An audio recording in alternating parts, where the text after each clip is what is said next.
Welcome to North Carolina Vietnam Veterans Lessons of Vietnam show. My name is Bill Dixon. I'm your host tonight. My co-host Bob Matthews is taking some time away from the show. We have a special show tonight. It's the Vietnam, the Black Experiences. We have three uh, African American or Black soldiers who served in Vietnam. We're going to listen a little bit about their stories tonight. Uh, you may agree with things they say, and you may not agree with things they say, but that's okay. That's what all about being a Vietnam veteran. You give it like you feel. If you have any questions or comments or whatever, give us a call at 919 518 9773 or come in on Skype at computers 2K as in kilo voice. That's computers 2K voice. But come in on the show. It looks like it's going to be a two-parter. This is a symposium we did at the North Carolina History Museum back in September. Uh, we were lucky to get it out because it was raining a great deal. The wrecks all over every place, and one of our guests got in just about the time we were getting ready to start the program. Each one of the three of these gentlemen stories are different. Their experiences are different. How they control their experiences are different. Two of them are Marines. One was Army, regular Army. But their time in Vietnam, even though they were somewhat close in proximity of dates and so forth, their experiences were totally different. The first one will be Ellery Smith. He served 2 tours in Vietnam. And I've known Ellery for quite some time. First time I ever spoke in a class during the Lessons of Vietnam course. Well, Ellery was one of the speakers with me, and right then I just knew that he was somebody special. And the other two gentlemen I haven't known as long. I've known Douglas for a while. Douglas will be the gentleman sitting in the middle, and he has a hearing problem thanks to Vietnam. So sometimes I have to repeat some of my questions and so forth, and I actually step away from the mic to get closer to him to speak. But hope you enjoy the show. And like I said, if you have any questions, comments, give us a call. Like I said, it'll be a two-parter because we can't get it all in tonight. But sit back, relax, call your friends, and let's see the North Carolina History Museum Symposium, the Black Experience.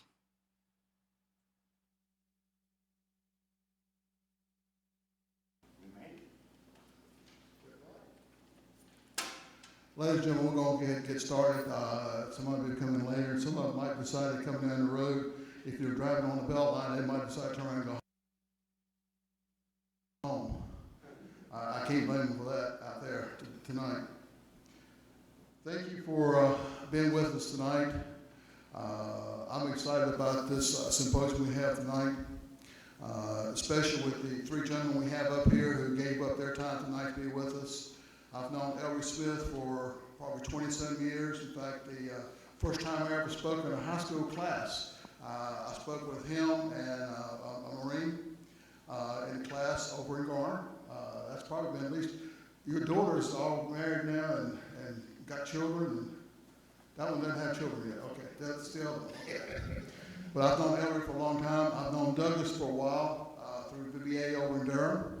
And I just recently met Harley, and I'm excited to hear all of them story. I want to thank North Carolina History Museum for allowing us to use their facilities and standing behind us and putting us all together. And we are give you a couple of things that are coming up, so I know you want to be able to come to some of the things they're doing. The first Saturday of every month, for the last 28 years, North Carolina Vietnam Veterans Incorporated has met across the street at the Vietnam Memorial, where they call out the names of those from North Carolina who are still missing as a result of the war in Southeast Asia. There's 39 now that are still missing. When we started, it was 28 years ago, it was 65. The Raleigh Veterans Parade is coming up November 7th. Yes, I know the Veterans Day is November 11th. But you do it when the city allows you to do it, and So it's November 7th, which is Saturday before Veterans Day. It gives you a chance to go out and celebrate Veterans Day and honor veterans with your own different groups. Let's see, we have also got another symposium coming up. We've had a conflict with the date, so we're trying to put that on hold temporarily until we get a better date.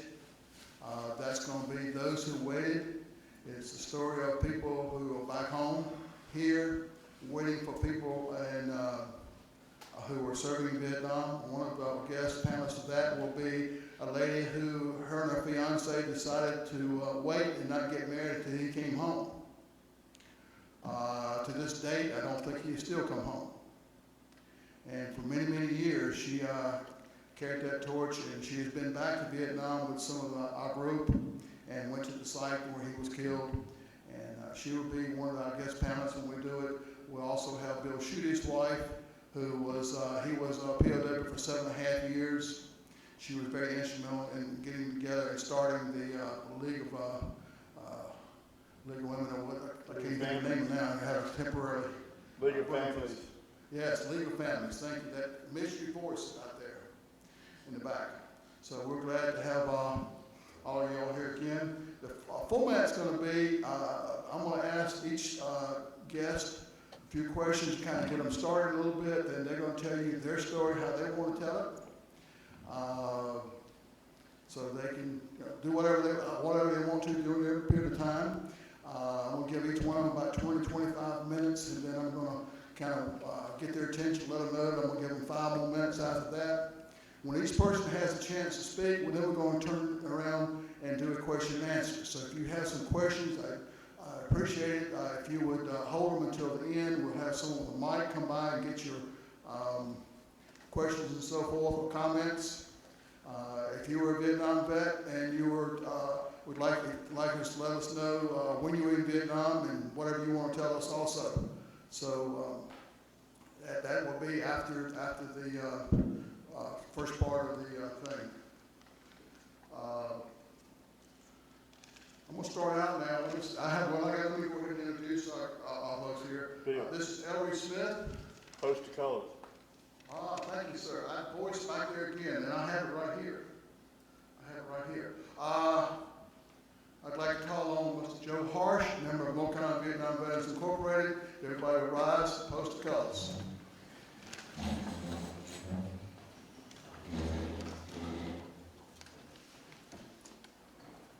Hat, please.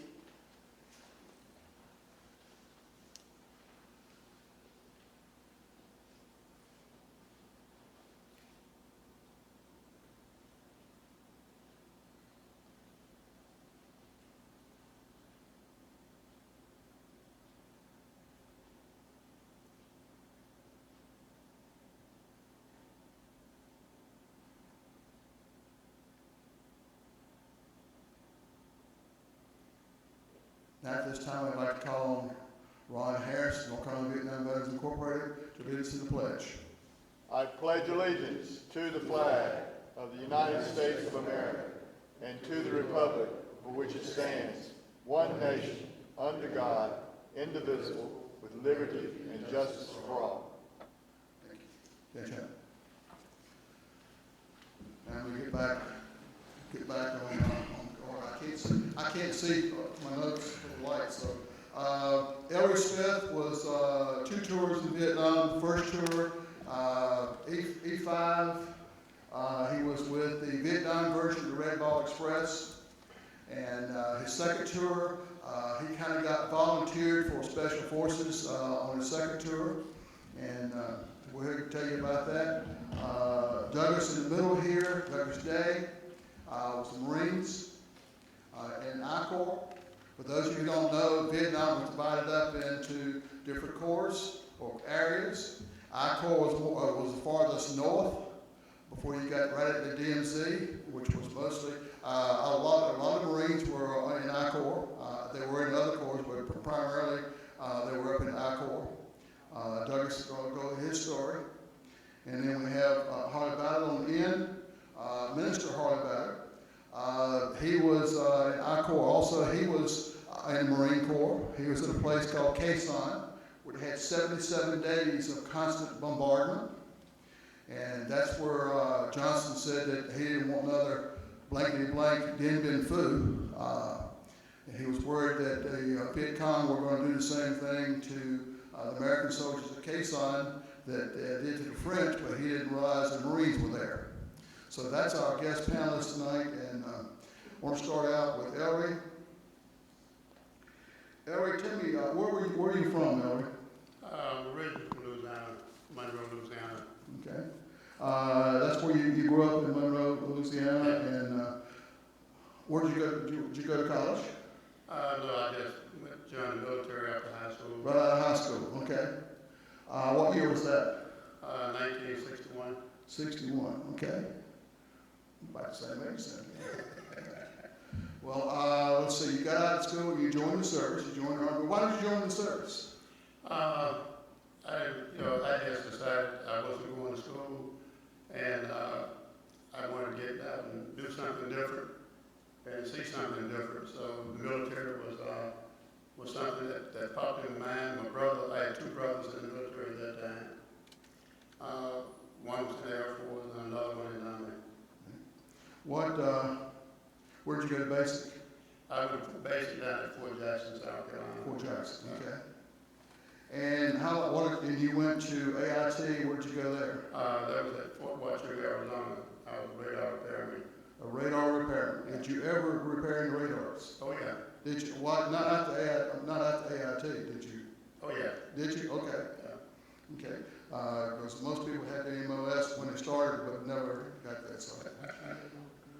Of course, we're talking about now what we're here tonight for is talking about the experience that the black soldiers went through, because the Vietnam War was the first televised war. It was the first totally integrated, supposedly, war.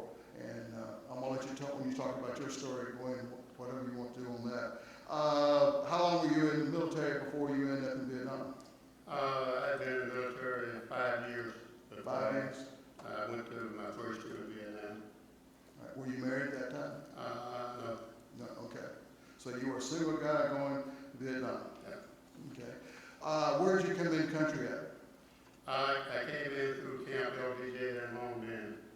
Okay. Well, Camp LBJ, you didn't want to come through there. That was the at that time, ninth replacement was. At that time, that replacement compound, they referred to as Camp LBJ. Okay. They It changed wasn't the stockade. the stockade. It was Okay. adjacent to it. All right. Well, it still was later on. So, all right. And you got in the country there. Now, you didn't stay at Long Bend very long, did you? No. I was there for about 2 days, and then I was shipped down to Cameron Bay. Okay. Beautiful Cameron Bay, the beaches, and all that sort of stuff. Okay. That wasn't bad. That wasn't too bad place to be, I don't think. Well, it was a beautiful place there in South Tennessee. Mm-hmm. And what did you do there? Initially, I was assigned to a signal unit in my radar repairman MOS, but the unit was heavily overstretched, so I had to go and find another job. And that's when you got involved with the Vietnam version of the Red Ball Express. Right. Okay. What year was that? That was in 1966. 66. Okay. So you went early. Okay. You started all this stuff then, I guess. No, started a few years there when we got there. Okay. All right. And then you came home. You were still in the military. Yeah. How did you? I was going to ask you how you ended up being Special Forces, but I'm going to let you tell that story yourself. How you kind of got volunteered for it. So, how long were you back before you went back to Vietnam again? I got back in 67 and I went back in 69, a little over 2 years. Mm-hmm. Where were you stationed in between? In between, I was at, when I came back to Vietnam, I went to Fort Carson, Colorado. And then from there, I went to Fort Bend Jump School in Fort Bragg for SF training. Okay. All right. Now, when you went back to Vietnam, you were Special Forces 8 Detachment. Yeah. What was it like when you got out of school, when you came home? What they already started going, like when I came home, they said, don't wear your uniforms and be careful. And we didn't have any questions. When I came back on both tours, you got your brand new uniform when you got back in the reception center back in the U.S. And then, you went to the airport, got on the airplane, and came home.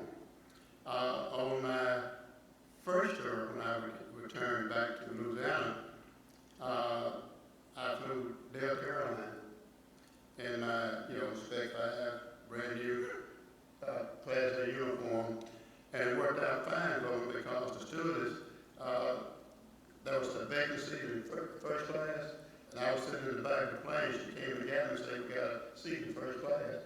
So I moved up to first class. And, that was a positive experience for me. Mm-hmm. Right. Now, when you got out of the service, what did you do? I know you're very involved with local veterans organizations now. Well, when I first got out of the military, I went to work in the private sector. I was technical representative for printing. A manufacturer sold printing equipment. They own multi-graphics.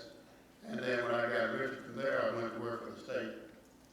But during the time that I was working with multi-graphics, I also got involved with the Veteran Service Organization, the VFW, initially. And I got started working with, veteran issues, and I got involved with that. And, then we moved over to the Wake County. That's when I started coming to the Wake County Veteran Council, like I met you. Yeah.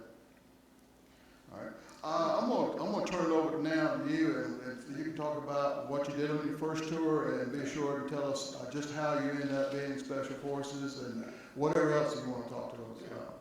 Okay. Well, for me, and I have to start just a little before I went to Vietnam. After I joined the service, I went through my basic training AIT. Then I was signed down at Fort Hood to the 2nd Armored Division. From there, I went to Germany. I was in the world famous 3rd KL. We call it 3rd Hood, Brave Rifles.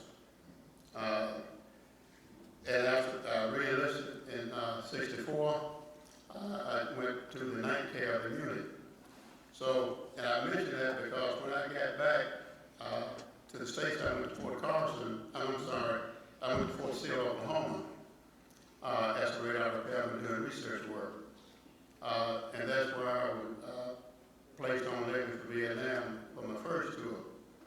But at the time that I went to Vietnam, many of the guys that was going over at that particular time was just out of high school. By the time I got to Vietnam, I had been, I wasn't actually involved in the firefight, but I was on the site. When I was in the 3rd KF, we had a artillery carrier crashed aboard up there in Folder Gap, and the East Germans sent up some T-62 tanks, T-52 tanks, and we had just got the M-70 tanks, so it was a little short firefight. Our guys knocked out their 2 tanks. They knocked down a bunch of trees. So I found out early in my career when I was 12.7 could do to a tree. So, but when I got to Vietnam, a lot of the kids that was getting there was just out of high school. And I think everybody expected to be like the movies. But when I first got to Camp LBJ, I was wearing khakis. I still have the khakis at home, but they got a muddy spot on them. I got some red mud on them that never washed out. But what was interesting when I got there, I saw all these guys just laying around in the mud, sleep. They had finished that first year, they was getting ready to go home. I didn't understand that. I said, what's wrong with these guys? Well, 12 months later, I knew what was wrong with them. They was tired. And they was resting. Because most of those guys that I saw, at first Cal passed on, some of them at 101st Airborne Division passed, 1st Infantry Division passed. So they was all, I assume combat guys going home. But I got to there in Vietnam, and then I was reassigned to the 120th Signal Company Depot Maintenance that was located in Cameron Bay. When I got to my unit, the unit was 70% overstrength. So I found another job. But before I did that, most of the, just turning back a minute, most of the guys that was there was when the unit, when it deployed from Toberham on the depot up in, I believe that's in Pennsylvania. We had old automatic Deuce had pickup trucks. It was 211. And at that sand, we had nothing but sand there because at that particular time, we was building up Cameron Bay. Everybody there was like an engineer. You put up tents, and you laid PSP. I don't know how many sheets of PSP I laid, but I got to be very good at it. We got pretty good putting up those GP medium tanks, tents, and that was for people, units that was coming in the country. We just had tent city, so they'd come in, they occupy tent city, and then when transportation was arranged for the unit, they'd go to their forward area. I think we had 3 units to come into Vietnam while I was there in Cameron Bay, combat units. But Cameron was an interesting place. A lot of sand. And as I said earlier, the roads hadn't been built. They tried to build a road on top of the sand. They put some asphalt down. In about 2 days, you had sand and asphalt. It wasn't a road bed. A lot of engineers was in country, but they had got involved in building up the road network there in Cameron. Cameron was a huge Department of Defense depot. We had a little bit of everything in there.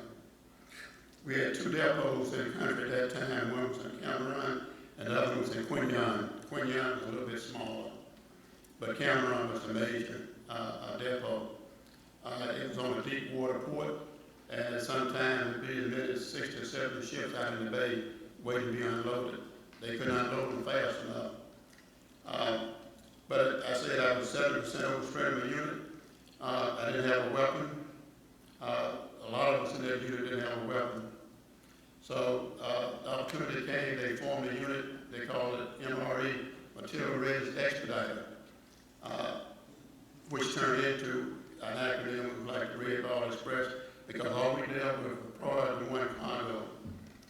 We went into the depot, entered the warehouses. With a little form that I had, and I just filled it out.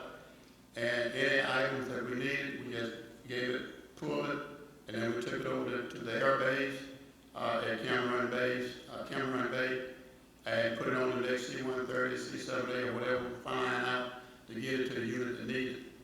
And that was an exciting, job. I got to travel pretty much over the country. I went up to Iron Cave. I went down to, I went up to Pleiku. I went to Bamatuit and a few other places, just flying in and dropping stuff off.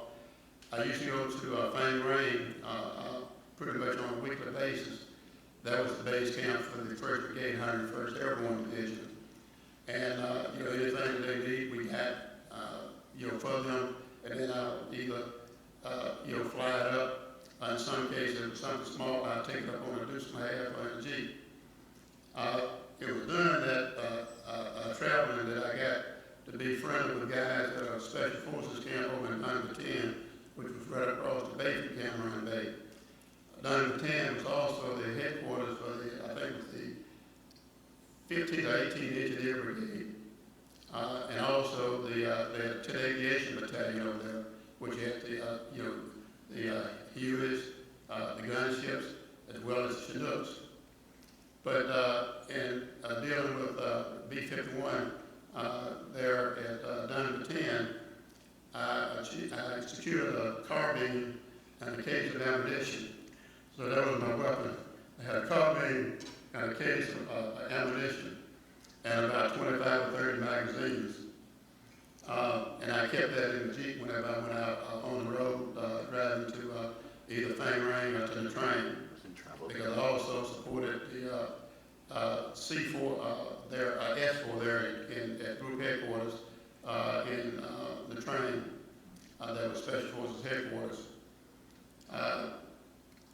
But again, I said it was an exciting time. I did some dumb things during that time because it didn't dawn on me there was a war going on. We was at Cameron Bay. The only way that we knew there was a war going on was the fact that you see C-140s, C-141 aircraft coming in, and they're loading these flag-grade caskets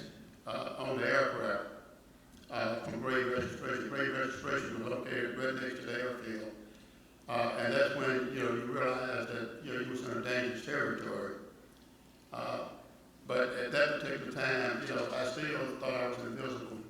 I've driven from Cameron Bay to the train at night in a Jeep by myself with my trusty car being in the cage by addition. Don't know what I was going to do if I got attacked because, you know, once you fire the magazine, you don't have time to reload. That was an interesting experience. I put 5th Special Forces Group markings on the Jeep, and I said I was a material readiness expediter. I can go and get anything I want. So about every 3 or 4 months, done the 10, got a new Jeep. I just give them an old Jeep, go get me a brand new one, put 5th Special Forces Group markings on it. And that was important because we had a young peak checkpoint when you're leaving out of Dunn 10. And all you had to say was, 5th Group on a mission, the guy just waved you on through. So I'm driving to the train, and I went to the train because the Filipino tech reps for the 5th Special Forces Group had a very nice pillow in the train. And they had good food, very good food. And you know, we used to go there and just let it hang out, and I'd drive back to Cameron the next morning. Because as being an expediter, I stayed with the 128 Signal Company, but I was completely detached from them. I just hung my hat there. But that was some dumb things that I was doing during that time.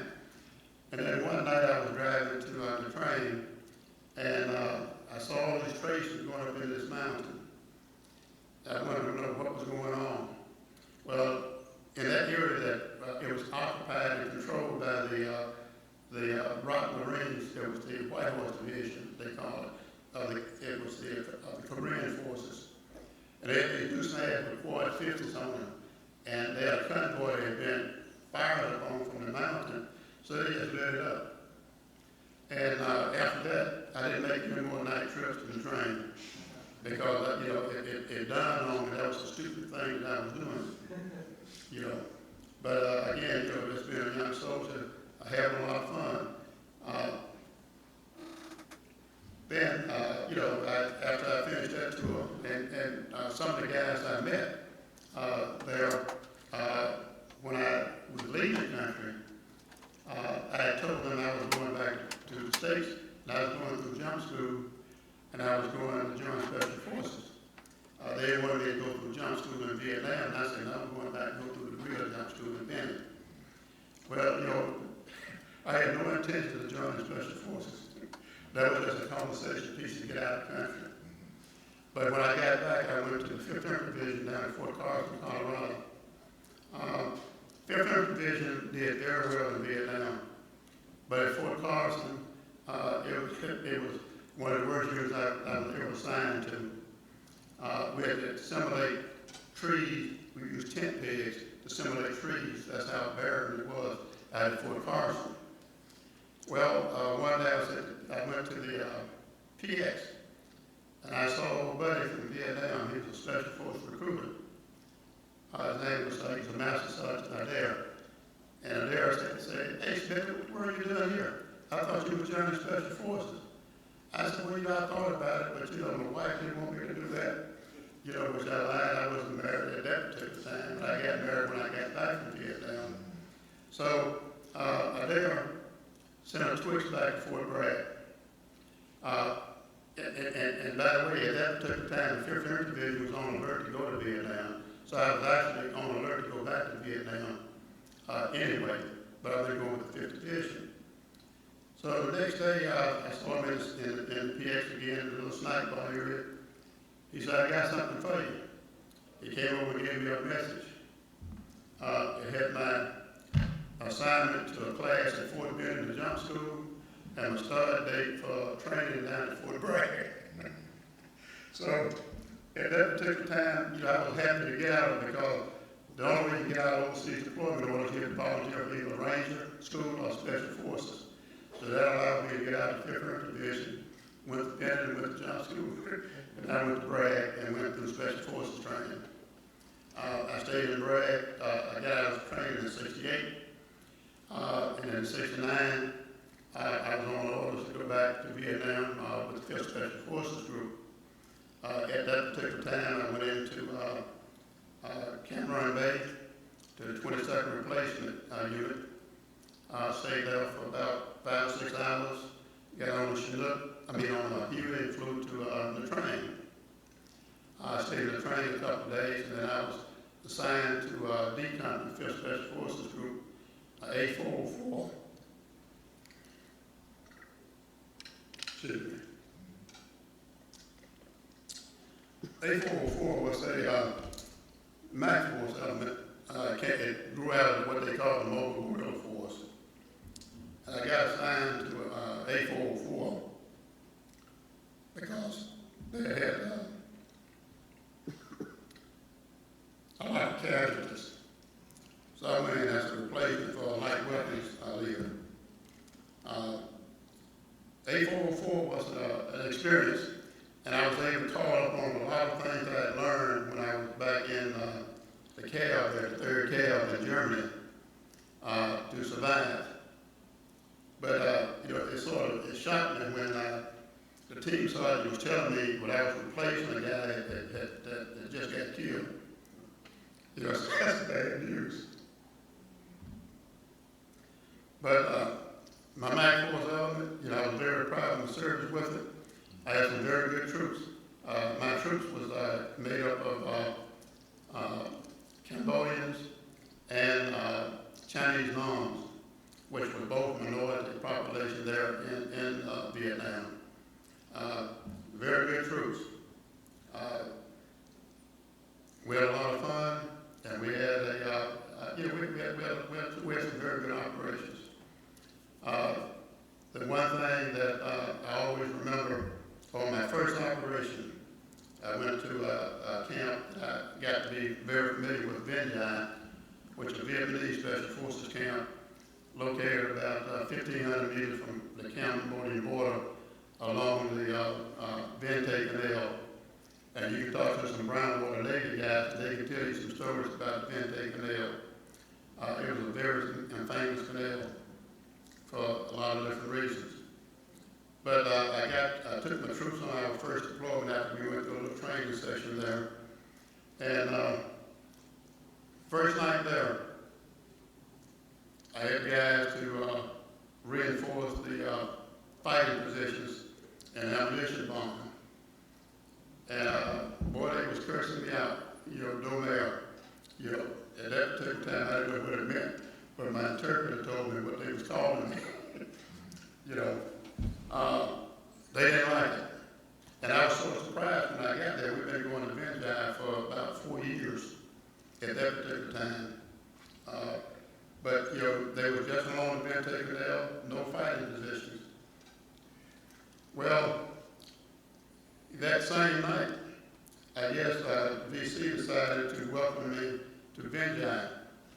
We had a rocket and mortar attack. The next morning I went out, I couldn't see the platoon leader's head. He had dug the foxhole so deep. But after that, I was number one with them because, nobody got injured. And, I had no problem after that. And they went back and told the story. So all the guys, we had a company, and we just had three operational platoons. And, when I got selected to go, to Vinh Dai, to Mukwa, BTT, any other camps that we went to, a lot of these guys wanted to go with me because they didn't have to take care of them. But the MAC force element role in the Delta, we found the Mekong Delta in the 4th Corps military region. And I had operated all over the Corps, but mostly along the Cambodian border. But we was inserted into areas where there was a lot of activities in support of other Special Forces Camp Strike Force, which was under control of another agency. But we was the 4th multiplier. Now, we operated during 2 seasons. We had the wet season and the dry season. During the dry season, we operated airboats, so we could mix it up with the sand pans out in the rice paddies, where the PPRs that was ran by the Navy, they couldn't get out off the canals or the rivers.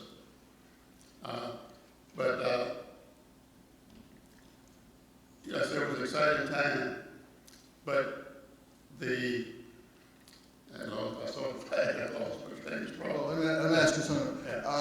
You were in service along about the time that the civil rights movement really got going. I know that after Martin Martin Luther King was assassinated. I was in Vietnam at the time. Things changed drastically. What was the difference between the way you were treated the first time in Vietnam as the second time? Of course, with special forces unit like that, those guys are all trained together and look after each other. But from that and when you came home, what was the experience like? Were you, I know the white soldier coming home was treated bad and called names and everything else. I just wondered if it was, how it was different for the black soldier coming home.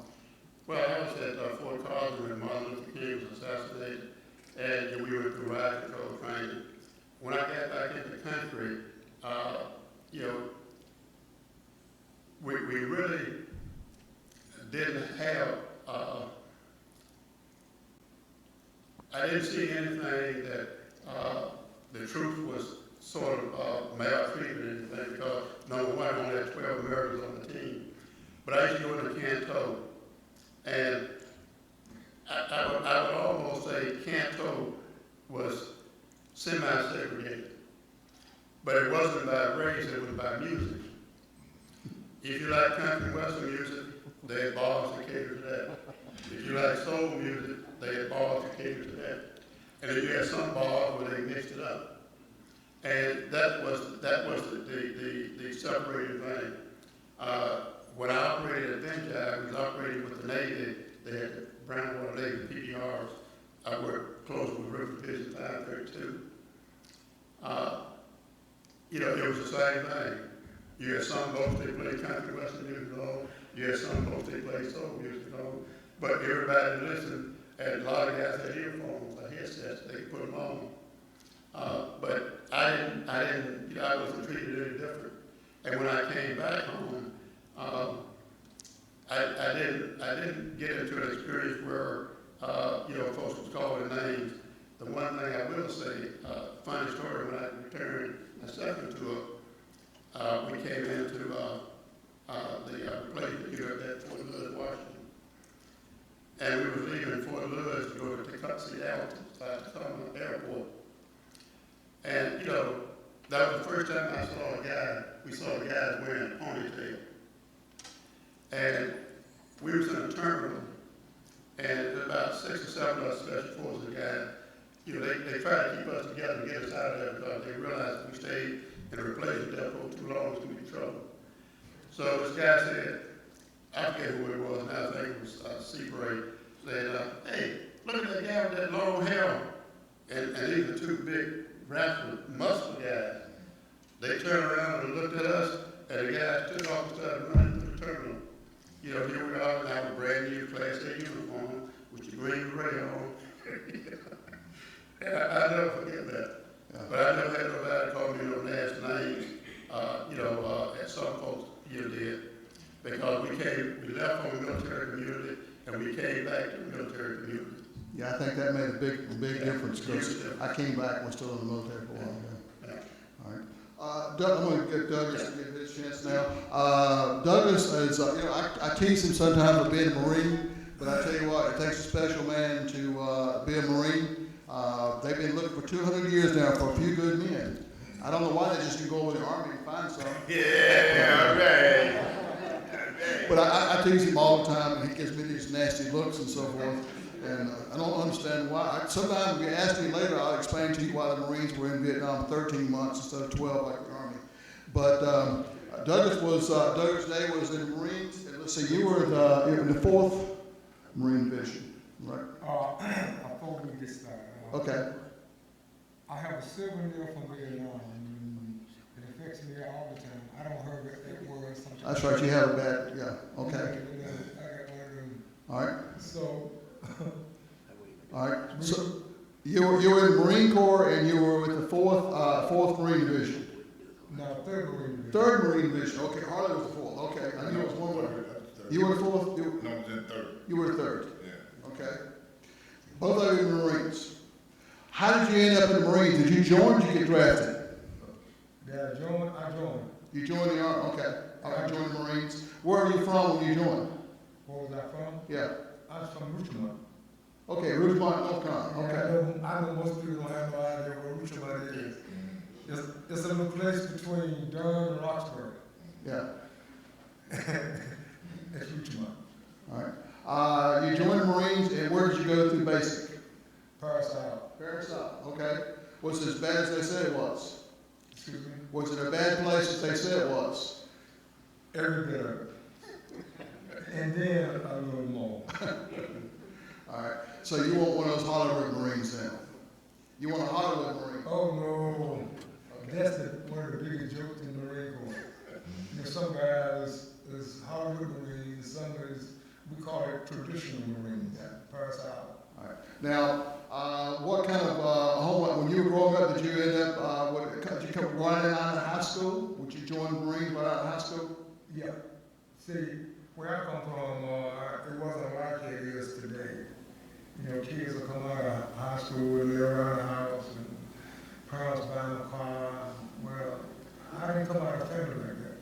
You know, you had to be productive. Yeah. When you come out of high school, you had to get your job, you had to do something.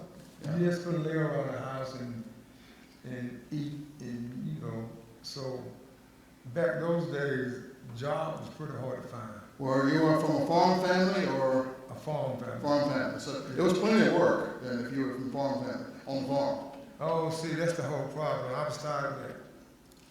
You know, I was tired of raising tobacco and, you know, I said it had to be a better way, something better I could find to do. And about that time, they were drafting guys. Half the guys I knew had been drafted. And the Army was drafting all of them. And all of my cousins and everybody I knew was going into the Army. And I had some cousins that I was much younger than they was. And they had been in the Army. And when they come home, I could do everything they could do. So I said, wait a minute.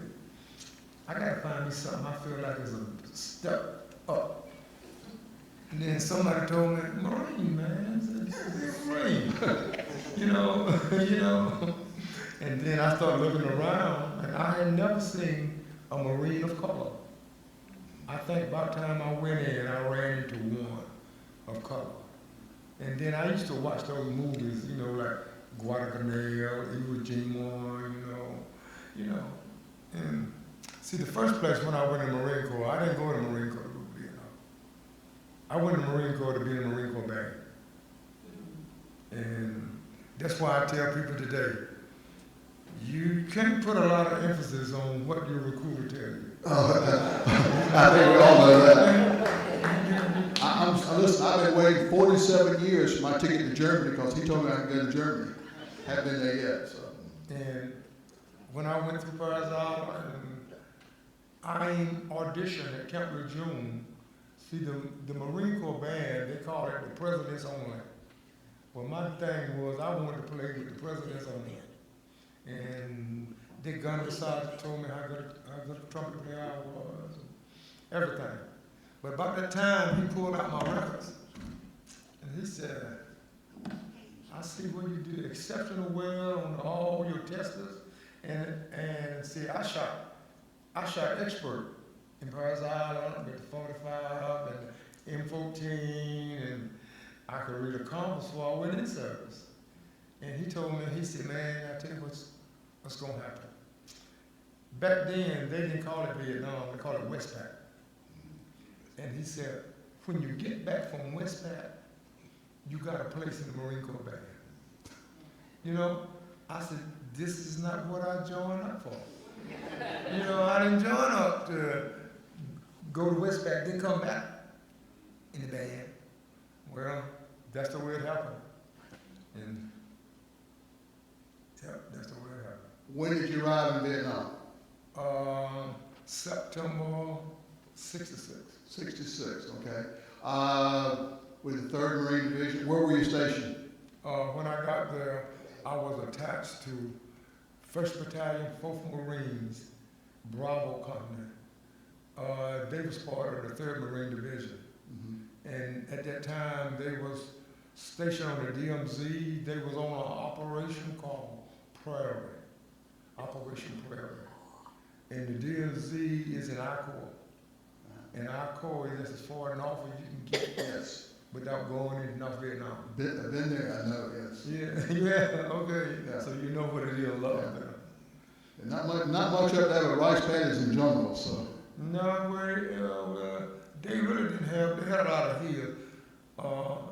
The northern part of Vietnam actually remind me of home. You know, the Piedmonts, Yeah. you know, there was hills and valleys and, you know, kind of remind me of the Piedmonts. Yeah, well, you were from Rosemont, y'all had some hills. Yeah. Back where I'm from Wilson, we didn't have any hills, so. Oh, okay. But it kind of reminded me of the Piedmonts. Now, what did you think when that plane landed the first time in Vietnam? When the plane landed, your plane, you came over went over by plane, Yeah. or you landed in Vietnam, when that door opened, what was your first thoughts? This is one stinky place. That's right. It smelled like a garbage dump. And when I stepped out, there was a couple of guys who was talking about that, and some guys there was dog handlers. You know, I had them dog handlers around the airport, and he said, "Don't worry about it. In about a week's time, you won't smell it." You know, you know, in a week's time, I couldn't even smell it. Well, being a guy who put in tobacco and probably sand lugs and everything else, used to the heat, but it's a totally different heat and humidity than we had over there. Entirely different heat. Yeah. That's right. Entirely. I wasn't used to the monsoon. You know, monsoon season. You know, when it rain all the time. Yes. And that's the part it took me quite a while to get used to. You know, you can't get used to staying wet all the time. Yes. Going out, I guess if you were in the real, it's not that bad. See, but I was a grunt, man. We going out on ambushes and patrols and laying down in, hey, you lay down in the mud. When you get up, the water's up to your neck. You know, that's a whole lot to get used to. Now, when you, where did you sleep? Huh? Where did you sleep? Where did I sleep? Yeah, where did you sleep? Wherever I could. You know, on the ground, you know, I was in Vietnam for 12 months and 20 some days. And maybe I might sleep in a cot. Maybe you put it all together, it might be 2 weeks. You put it all, maybe R&R. Yeah, R&R was slept on a cot. Yeah. You know, but the rest of the time I slept on the ground. What did you eat? Huh? What did you have to eat? Oh, sea ration. Sea rations? Yeah. Did you ever get in hot 30 milks? some years old. Yeah. You know, sea ration. So basically you spent almost 13 months out in the mud and mosquitoes and leeches and all that good stuff, plus the bad guys. What? You spent all the time with the leeches and the mosquitoes and the bad guys. Yep. I guess that's why I adjusted to it quite easy. Coming up, I used to hunt a lot, you know, and me, you know how country boys are band together. You know, you'd be surprised how they just find each other. And I think how we adjusted so well, we used to compare Vietnam to hunting.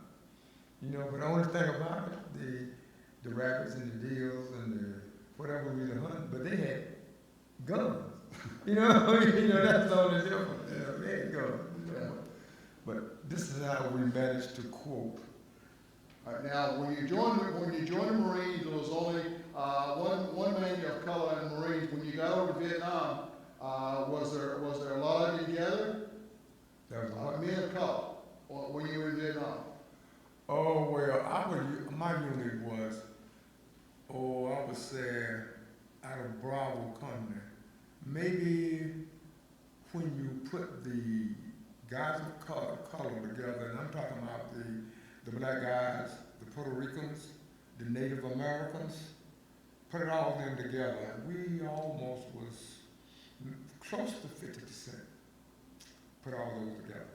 Yeah. And the rest of them seemed like to me was guys out of West Virginia. that's why I like West Virginia guys today. Yeah. They're tough guys, man. They tough, boy. Well, being you were in out in the field unit, you probably didn't see a whole lot of racial problems out there because everybody has to look after each other. Well, I often have heard guys tell stories about Vietnam or racial issues. And personally, I can't really say that I ran into any racial groups, but we had you might remember a Marine commander called him Black Jack. His name was George Westman, where he was our battalion commander. And then there was another guy named Gunny Cowell. They had a theory. Said, show me a group that's got problems, right? Racial problems, any kind of problem. I show you a group is not putting on enough patrols, not going on enough ambushes. He said, you put enough patrols and go on enough ambushes, you ain't got time for that. Yeah. You ain't got time for it. I think it's wrong. I didn't ever see any of that. Yeah. Now, how long were you in the Marine Corps? How long were you in? 4 years. 4 years. 4 years. What did you do when you got out? Excuse me? What did you do when you got out? What was that? Yeah, what did you do? What did you do for a living when you got out of the Marine Corps? Did you come back to farming? Not right then, but I used to visit the farm a lot. That sometimes you don't realize how fortunate you are until you meet someone that's not as blessed as you was. I met guys from Alabama, Louisiana, Georgia, Mississippi.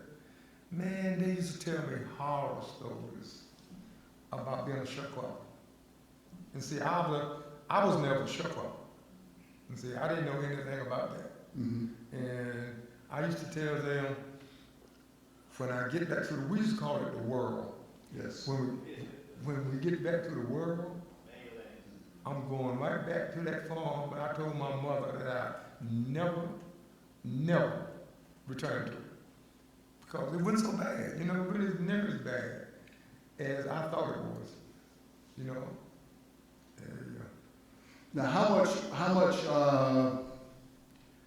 were you with the people in the villages of Vietnam, the farmers and all of the villages of Vietnam? How much contact did you have with the population other than the one you were shooting at? You mean in Vietnam? Yes. Well, by being in battalion recon, most people want to mix. Battalion recon is the guy that make force. But when they got to Vietnam, they were running out of force recon, and they take the guys that had been through basically all the training, and you become battalion recon, where you had to spend a lot of time with the CAT units. And this is when you had contact with the villagers and trying to protect the villagers from the NVA and, the whole lot of stuff was going on, man. They'll set you up a hooch that they want you to stay in. And I learned very quick. If they say, you stay in this hooch, you better stay in that hooch. That's right, us staying with the water buffaloes, I learned that's a good trick too. You stay in a hooch, and after you die, you move your team over there close to the water buffalo corral. Because they ain't gonna mess with that water buffalo.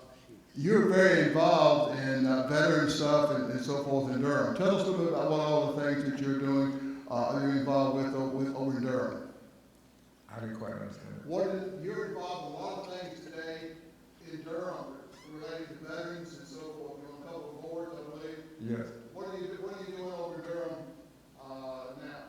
Oh, I'm just, of course, I'll always be a member of the BVA. That's the Durham chapter 530. And at one time, I was on the national board for the state of North Carolina.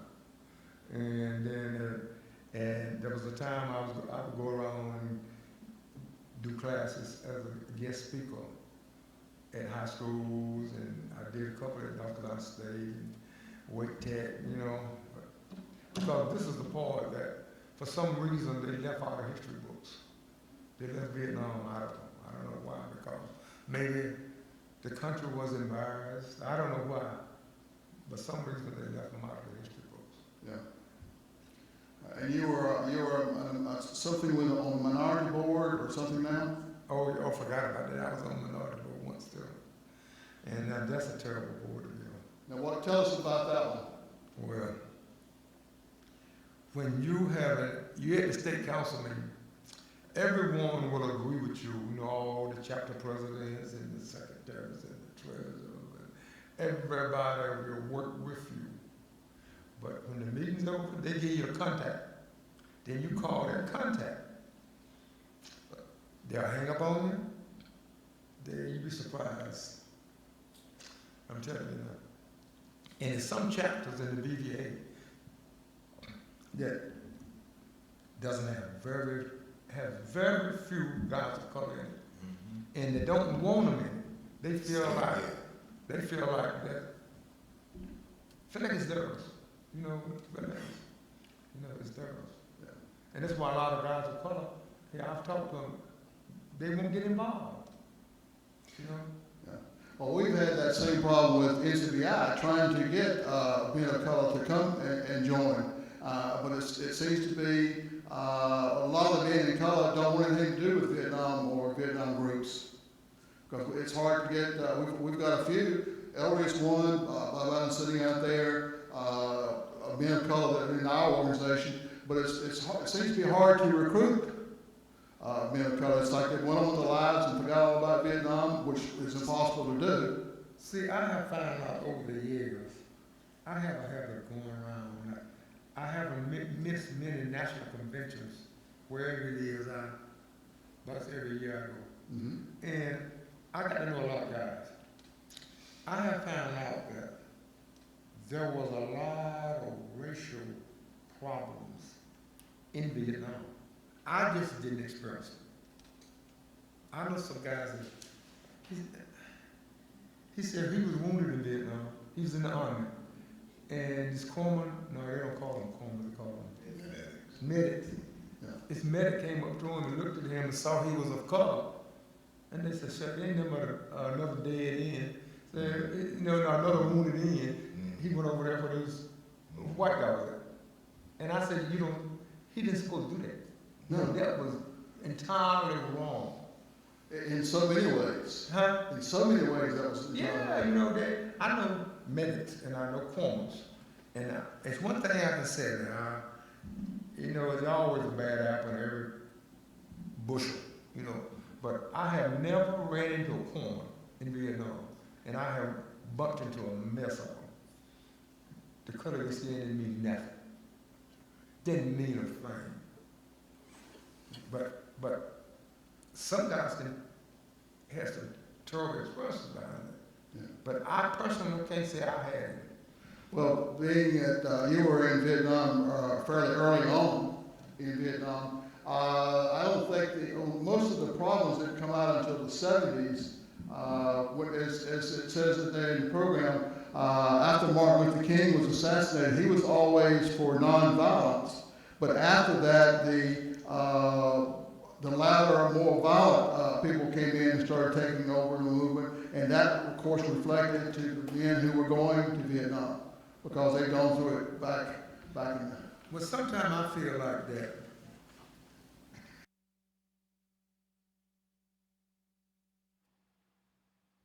Well, that was the first part of the show. Looking forward to seeing the second part of the show. Sometimes it's a little hard to hear what they're saying. Douglas is talking to me rather than to the audience, but he's trying to read my lips. I think he has a hard time hearing what I'm having to say, but looking forward to the second part. I think you'll find the next speaker has got quite a story. Not that Douglas or Ellery didn't have a great story, but Harley has got quite a bit of story about being at Kaesong and being in jail and alcohol and drugs. And now he has a master's degree. And when he went in the Marine Corps, he didn't even have a GED. So looking forward to the next show. And that is in 2 weeks from tonight, 8 o'clock to 9 o'clock. And if you have any questions and so forth, be ready with them and give us a call. Thank you, and looking forward to seeing you next time.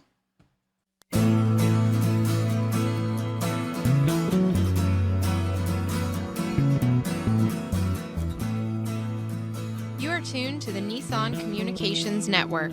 Our weekly lineup of call-in programs includes Computers 2K Now with Amnon Nissan, Health In with Debbie Bruck, Breaking Free with Marilyn Shannon, Lessons of Vietnam with NCVVI members, The Tanya Love Show, Your Healthy Pet with Gisela DiCarlo. And if you tuned in too late, you can always watch each program in its entirety or download an MP3 audio file of it at www.nissancommunications.com. Sponsored by Atomus.com, makers of quality video recorders and converters for professionals, CarolinaApparel.com, and DeltaForce.net.